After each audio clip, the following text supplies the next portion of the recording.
What's going on, Wolfpack Nation? Welcome to another episode of Tuffy Talk.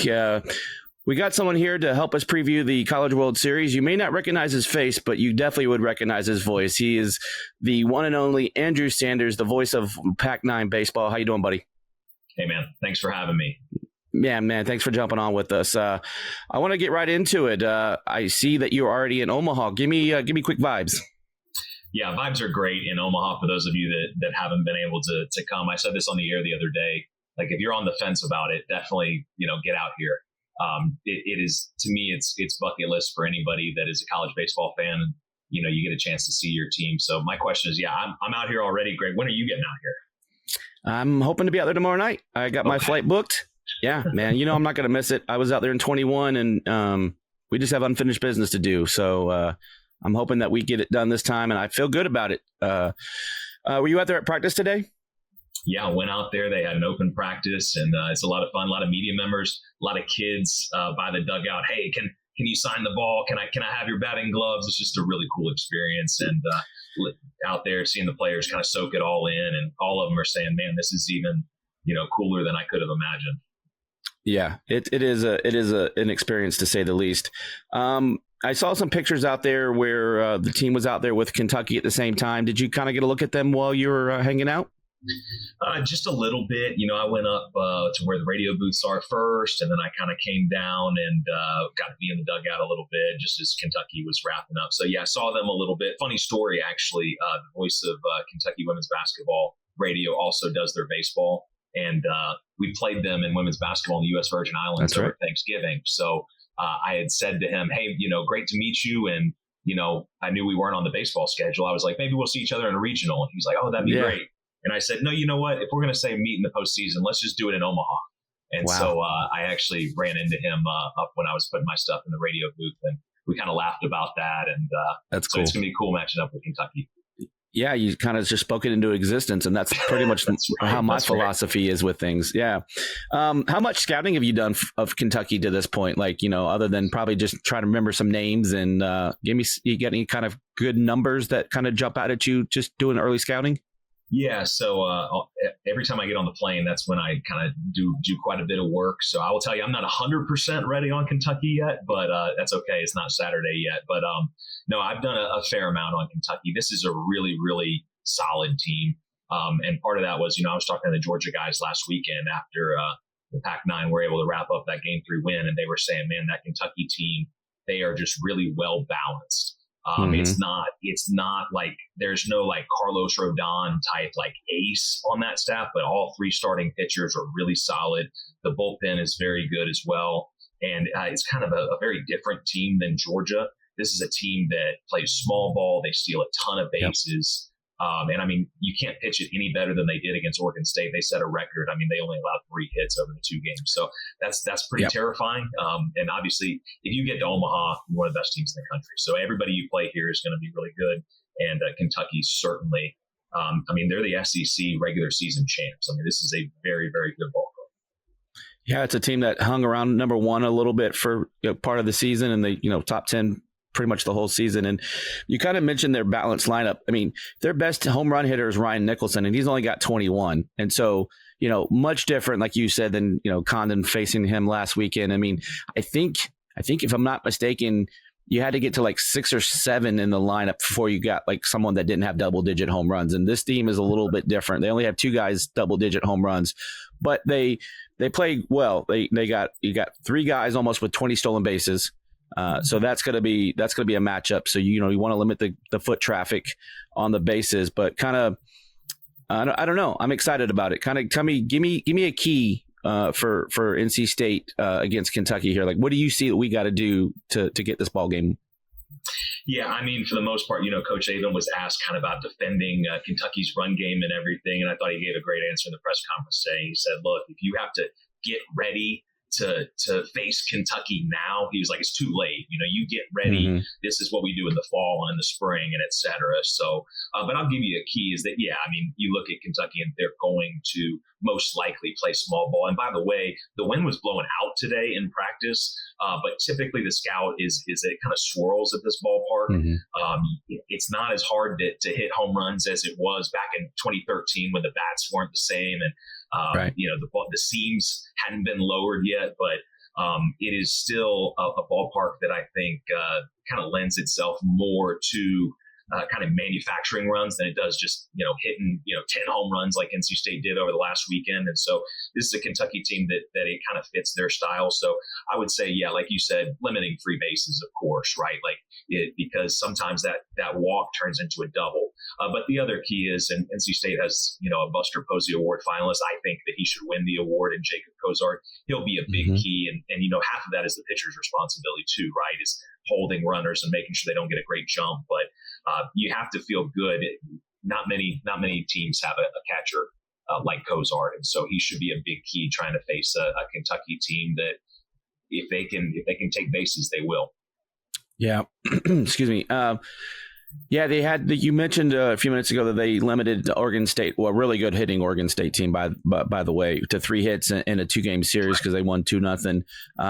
Trey Poozer, it seems to be their dude. I think he's going to probably end up matching up against Highfill. This is a guy that on the season has 79 strikeouts, so he can bring it. He's 7-1 on the season and ERA of 3.46. And so you have a pitcher that has sub-4 ERA in college baseball. He's doing something right. Before we continue, I want to take a quick second to tell you about our sponsor, Flatlands Jessup Insurance Group, that has your whole world covered, with agents in 5 offices throughout eastern North Carolina to help you decide how much coverage you need, offering policies for home and auto, recreational vehicles, commercial, crop, health, life, and employee benefits. They are able to combine options to find a comprehensive solution that works for you. Flatlands Jessup protects the things you love so you can spend less time worrying and more time enjoying them.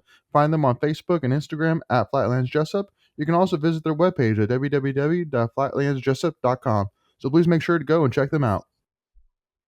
Yeah, he's awfully good. Again, there's a reason that they were the SEC regular season champs, and I would expect it to be him. And again, they have 3 really good starters, and then that bullpen is excellent as well. So this is a team that is really tough to face in a series. And they won 8 of their 10 series in the SEC and swept 4 of them. But this is it's a 1-game thing. And so what you have to feel really good about, right, is there's very few players, especially starting pitchers that are here in Omaha, that have experience pitching in Omaha. And the guy NC State's going to throw against Kentucky does have that experience, right? And he was pretty good last time we saw him pitch here. So that is something that I think will be a big key. Yeah, you mentioned his name without mentioning his name, but Sam Eiffel is 5-2 career postseason, and like you said last time, he outdueled Jack Leiter, and I believe it was 1-0, 2-1. I think it was 1-0. 1-0. Yeah, Trail 1-0. Tatum. Yep. Trail Tatum. That home run was just a beauty. I one of my memories from last time. And were you here in 21? Did you go out in 21? I was, yeah. Okay, cool. One of my favorite moments in that game was Wes Moore firing up the crowd on the jumbotron, and that was a fun moment for me. I had so many fun moments. Wes just the best? I mean, I'm sure you saw that video of the team coming back from Athens, and Coach Moore brought his whole staff there, and there was a bunch of Wolfpack Nation there as well, and that was just so fun to see. I've said this on the air before, but really, I talk to Coach all the time, and he'll ask me, hey, how's, when the 2 seasons we have crossover seasons, hey, baseball won yesterday, how'd they get it done? He loves Coach Aben and baseball in general. He just loves the sport. Okay. Yep. He watches his Rangers all the time, but he loves NC State baseball. So that was really cool to see that. And of course, those are the 2 coaches that I work closest with. So for sure, I love that they support each other like that.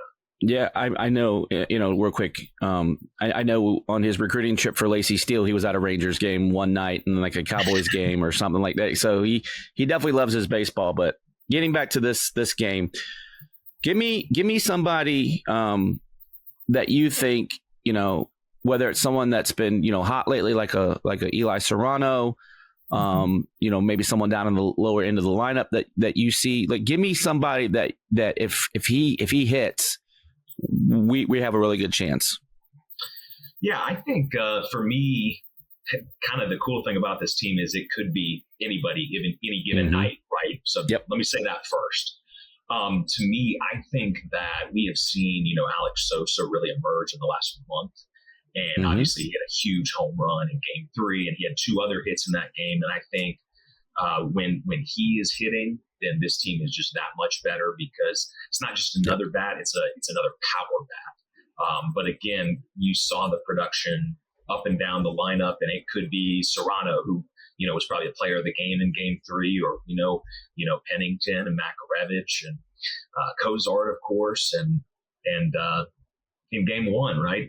Part of what started it was the bottom of the order and the small ball and Luke Nixon and Matt Hebner bunting, and then Noah Souls drove in 5 runs in the second inning. So it really can be anybody in any given spot. But yeah, I think especially when you look at the injury to Josh Hogue, that he was hitting 3-hole at the time, and it's like that's really hard to replace in the middle of the year, right? A 3-hole type hitter. I know he's not hitting in the 3-hole, but when Alex Sosa is getting multiple hits in a game and he's hitting the ball over the fence, like he can provide you some of that power. Yep. Yeah, I think to that point, the lower end of the lineup doesn't hit like a lower end of the lineup. You've had moments of the season where Luke Nixon has had some spots, and then Noah Souls, had been your leadoff hitter for the last couple of seasons, and then he had the injury, and so he hits at 9-hole. But I said it the other night on our live stream. If you have him leading off an inning, you have basically 2 leadoff hitters in a row at 9 and 1. So it's not like, oh my gosh, we're at the bottom of the lineup, because the bottom of the lineup has shown out at least for the last 2 or 3 weeks at a minimum. You have the back-to-back bunts against Georgia last weekend. Havner's a guy that I think you're starting to see him break out a little bit more now that he's gotten more playing time. I think he's done a really good job.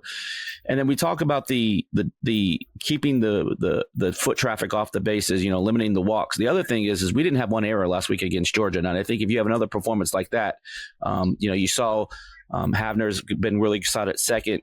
Butters has been great at short. And then you saw a couple of times last week where when we were in a shift, Amac's playing short and he's getting balls like behind second base on a couple of those. He looked real fluid. Kind of just talk to me about, how solid you've seen this defense play.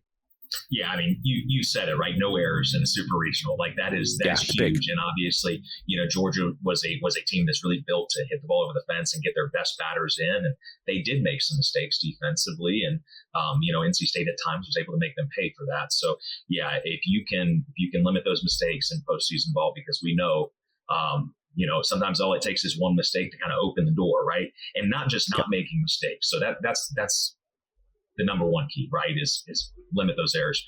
We saw so many good defensive plays. I mean, Eli Serrano was the number 1 play on SportsCenter with his catch. Noah Souls was also in the top 10 with the diving catch. Garrett Pennington, I don't know how he made that play where he turned to throw it to second and was able to hold on to it and realize that out wasn't there.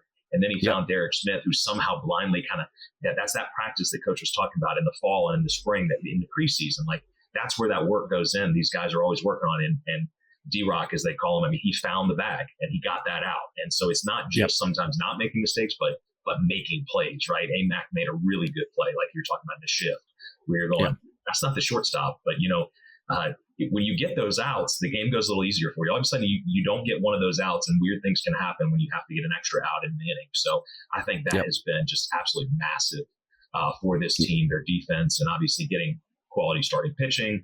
How good the bullpen has been, and that gives you a chance. That gives you a chance, and then you're going up against really good pitching, and you hope the bats can do enough. And they've done enough to get us all the way here to Omaha. So we're actually about to do opening ceremonies here. So really excited to see that. That's one thing I didn't get to experience in 2021. Same. So looking forward to that. Yeah, the last one I kind of want to ask you before we get you out of here, because I know you're wrapped for time, unfortunately, and I really appreciate you again jumping on. I think the key to this game is getting to Poozer early. We have to knock him around. You still be patient, but we love a good first pitch fastball. I don't really know. Based on his K rate, I think, he probably throws a lot of fastballs. If we can get to that bullpen, I think that's where we have the edge. If we can, see him give us 5 to 6 innings and then turn it over to the same cast of characters.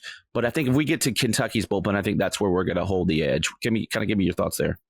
Yeah, I mean, their bullpen's really, really good. Don't get me wrong, but obviously we know how good NC State's bullpen can be. Also, I would just say, yeah, it's postseason baseball. You can put a lot of game pressure on somebody when you have that early lead. So I agree with you. Obviously, taking that early lead, you always want to do that, right? And then I'll tell you this: they have changed the format just a little bit. There's not as much rest in between days here in Omaha as there once was. So, this is basically like another regional. Okay, so starting 1-0 is imperative. And then really, if you're 2-0, right, you got a really, really good chance to go play for a natty. But it all starts, again, you got to be 1-0. If not, you got to win 4 straight games in 4 days. So that's however tough. you can get the job done, right, you got to start 1-0, and that can kind of get you rolling. You have a day of rest. You can kind of reset, your arms, your bullpen arms that are so important, and hope you can go into that winner's bracket game with a shot, not to go to the natty, right, but to put yourself in a position where you're in a really, really good place to play. Yeah, stay one step ahead of the curve, right? Literally. Literally. I like what you did there. All right, Wolfpack Nation, that'll wrap it up for episode 1 here of the College World Series preview. As always, make sure you're liking and subscribing to the channel. Check us out on X/Twitter, here on YouTube. We got some Facebook action, and then of course we have TikTok for all of you young cats out there.